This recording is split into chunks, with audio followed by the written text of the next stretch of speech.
Secured credit cards could be a great way to help you build your credit quickly. For the most part, a secured credit card works just like a standard credit card.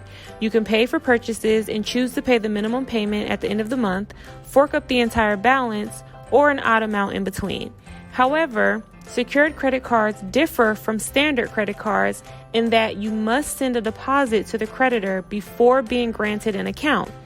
This deposit acts as collateral to the creditor and assures them that you'll be less likely to default on your payments.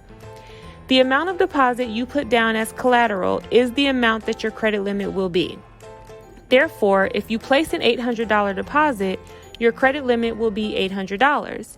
If you place a $350 deposit, your credit limit will be $350.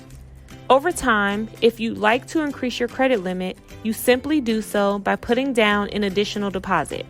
For example, if you'd like a $2,000 credit limit and you only placed an $800 deposit at the inception of your account, you'll need to fork over an additional $1,200. However, with a proven track record of on-time payments and responsible use, you may be granted a credit increase without the need to place an additional deposit. So who is it for? Someone with low or no credit. A secured credit card can help you establish or rebuild your credit. What are some of the drawbacks?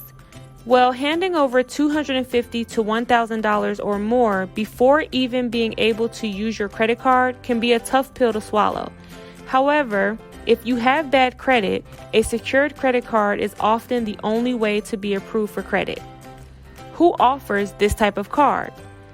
Banking institutions such as First Premier Bank, Bank of America, Citibank, Wells Fargo, and Chase are the most notable providers of secured credit cards.